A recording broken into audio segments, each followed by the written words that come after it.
The second I stepped into the Olive Garden in Riverside, I could tell something wasn't right.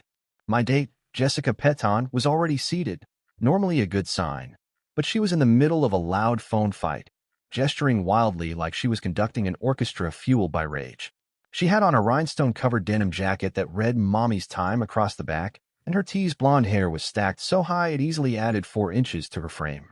I'm Brandon Torres, 32, a software developer for a logistics company. After a year and a half of being single, I finally decided to give online dating another chance. Jessica's profile had sounded decent. She called herself a dedicated mom and a successful businesswoman.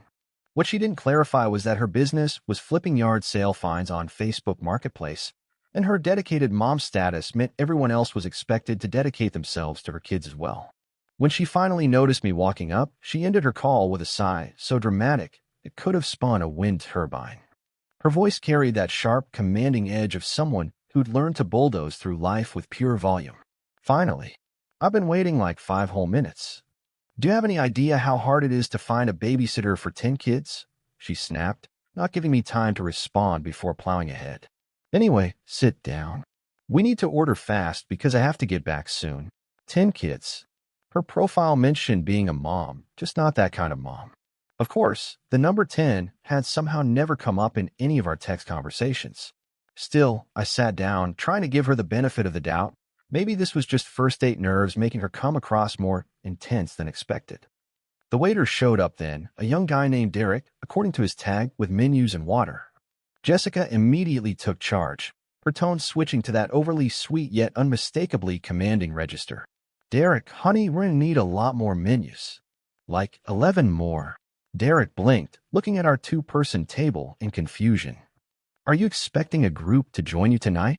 Jessica let out a laugh, sharp and forced, the kind of laugh people use when they're about to drop something wildly unreasonable, as though it were common sense. No, silly. Those are for my babies at home. They're starving, and Mommy promised them Olive Garden tonight. I nearly spit out my water. Derek's eyebrows shot up so high they almost vanished into his hairline. You want to order 11 meals to go? I asked, trying to sound calm while my brain screamed like a fire alarm.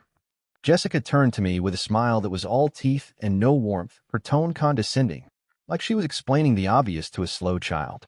Well, 12 actually, 1 for me here, and 11 to go. My oldest, Brittany, she's 15 and eats like 2 people, so she gets a full adult portion with extra breadsticks. Derek just stood there, frozen, pen hovering over his notepad as though waiting for someone to say, just kidding. But Jessica was already flipping through the menu, rattling off orders with the speed and certainty of a drill sergeant. 3 kids spaghetti, 2 kids cheese pizzas, 1 adult chicken parmesan for Brittany, 2 kids mac and cheese, 1 adult fettuccine alfredo for my 13-year-old Tyler, he's having a growth spurt, and 2 kids chicken fingers meals. Oh, and make sure every order has extra breadsticks. My babies love their breadsticks. Derek slowly shifted his gaze toward me, silently asking if this was actually real life. I cleared my throat, fighting to stay composed even though I felt blindsided.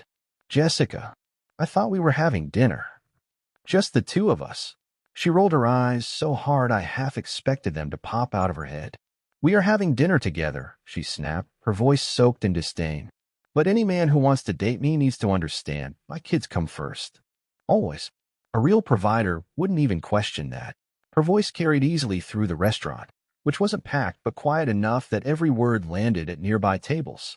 I noticed people glancing over, some amused, others wide-eyed in disbelief. At the next table, an older couple exchanged a look that screamed, "Thank God we're not out here dating anymore." I tried to keep my composure, reasoning with her as calmly as I could. Jessica, I'm more than happy to buy you dinner. That's why I asked you out. But ordering 12 meals? That's going to cost well over $200. Her face darkened, not with a bashful blush, but with a kind of red that signals an incoming volcanic eruption. And when she opened her mouth again, her voice shot up to that ear-splitting register designed to bulldoze through objections with sheer volume.